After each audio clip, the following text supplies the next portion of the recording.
selaku dosen pembimbing seminar, Pak Gatot selaku dosen penguji seminar, dan Bu Hikmah selaku guru penguji seminar. Perkenalkan, saya Lydia. Pada kesempatan siang hari ini saya akan mempresentasikan hasil seminar saya dengan judul Identifikasi Diri, Refleksi, dan Desain Pembelajaran Mengenal Teks Iklan dengan Metode Problem Based Learning. Pendahuluan. Menciptakan lingkungan belajar yang aman dan menyenangkan bagi peserta didik merupakan salah satu cara untuk mewujudkan pembelajaran yang berkualitas. Namun, masih sering dijumpai guru menggunakan metode yang kurang menarik dalam pembelajaran. Nah, pemanfaatan teknologi baru dalam pembelajaran masih kurang maksimal dalam penggunaannya, sehingga peserta didik cenderung bosan dan tidak termotivasi untuk belajar. Bahkan terdapat kelas yang peserta didiknya cenderung pasif dalam pembelajaran. Nah, apabila permasalahan ini dibiarkan atau tidak ada tindak lanjutnya, maka tujuan dari pembelajaran akan sulit tercapai. Kemudian pada identifikasi diri, di sini saya akan memaparkan visi saya sebagai guru. Visi saya sebagai guru yaitu menciptakan pembelajaran yang memerdekakan dan mampu membentuk peserta didik yang berakhlak mulia, berprestasi, menguasai iptek, dan mampu bersaing dalam masyarakat global. Kemudian visi saya untuk pendidikan di Indonesia yaitu mewujudkan pendidikan yang dapat membentuk generasi yang berakhlak mulia, berprestasi, menguasai iptek, dan mampu bersaing dalam masyarakat global. Kemudian di sini ada beberapa langkah yang saya ambil untuk mencapai visi saya. Nah, yang pertama yaitu mengikuti berbagai pelatihan dan pengembangan kompetensi dan profesional bagi guru. Untuk langkah yang pertama ini, saat ini saya sedang menempuh pendidikan PBG sebagai cara saya untuk mewujudkan langkah yang pertama. Kemudian langkah yang kedua yaitu menerapkan pembelajaran yang berpusat kepada peserta didik. Nah, langkah yang kedua ini saya juga mencoba menerapkan pada praktik mengajar di PPL, baik di PPL 1 maupun PPL 2. Kemudian langkah yang ketiga yaitu menanamkan nilai-nilai Pancasila dalam aspek pembelajaran. Kemudian langkah yang keempat yaitu mengoptimalkan penggunaan teknologi dalam pembelajaran. Dan langkah yang kelima atau yang terakhir yaitu memberikan kesempatan bagi peserta didik untuk mengembangkan bakat dan minatnya. Kemudian masuk ke refleksi pengalaman belajar. Sejauh ini selama saya mengikuti perkuliahan PPG Prajabatan, saya telah menempuh 12 mata kuliah dan saya telah melakukan refleksi terhadap ke-12 mata kuliah tersebut. Namun ada satu mata kuliah yang menurut saya paling bermakna yaitu pada mata kuliah teknologi baru dalam pembelajaran. Nah, pada topik satu di mata kuliah tersebut saya mengambil nilai-nilai yang paling bermakna, yaitu yang pertama, pengalaman belajar mengenai teknologi yang diperoleh dapat diimplementasikan pada pembelajaran. Nilai yang pertama ini telah saya terapkan sewaktu saya praktik mengajar lebih banyak di PPL 2, karena waktu PPL 1 saya belum terlalu banyak memakai teknologi atau media pembelajaran seperti itu.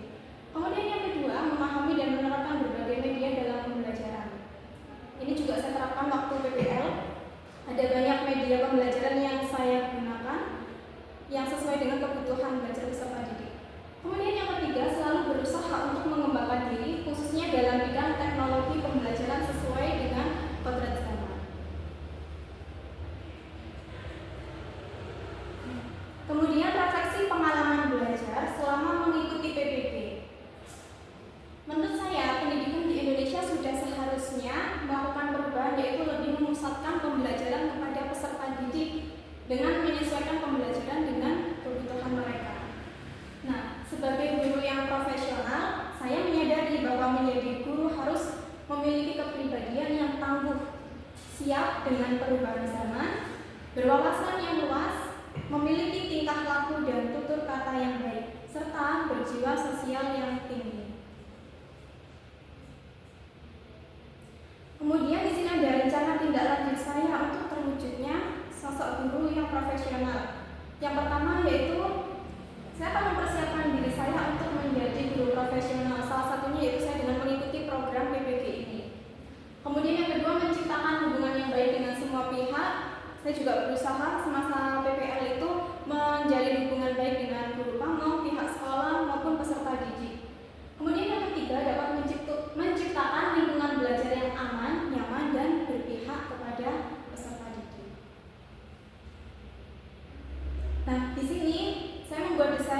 inovasi pembelajaran yang saya rangkum dalam modul ajar. Desain inovasi pembelajaran yang saya buat ini berawal dari pengalaman saya waktu menjalankan PPL 2, di mana peserta didik saya waktu itu cenderung pasif dalam mengikuti pembelajaran. Nah, saya mencoba menganalisis apa yang sebenarnya terjadi pada kelas saya sehingga peserta didik ini kurang aktif dalam pembelajaran. Nah, ternyata saya mencoba inovasi baru, yaitu menggunakan media pembelajaran yang berbeda sehingga dapat meningkatkan aktif atau menghilangkan rasa bosan serta membangkitkan semangat peserta didik dalam mengikuti pembelajaran. Nah, di sini capaian pembelajaran yang saya ambil yaitu peserta didik mampu mengeksplorasi dan mengevaluasi berbagai informasi dari topik aktual yang didengar. Kemudian peserta didik memahami informasi berupa gagasan, pikiran, pandangan, arahan, atau pesan dan visual dan audiovisual untuk menemukan makna yang tersurat dan tersirat. Nah, di sini langkah pembelajaran yang saya ambil langsung ke inti pembelajaran, yaitu peserta didik menyelesaikan asesmen awal melalui website game, yaitu edukaplay.com. Kemudian peserta didik menyimak dan mendapatkan penguatan materi berupa definisi dan jenis iklan dari guru. Lalu peserta didik dibentuk kelompok dan mendapatkan LKPD dari guru. Kemudian peserta didik mendiskusikannya secara kelompok dan hasil dari diskusi itu tadi kemudian dipresentasikan. Kemudian kelompok lain menanggapi hasil presentasi dari temannya. Nah, yang terakhir, peserta didik diberi kesempatan untuk menanyakan materi yang belum dipahami. Nah, kemudian di sini ada artefak desain inovasi pembelajaran yang saya gunakan. Saya menggunakan website game, yaitu edukaplay.com.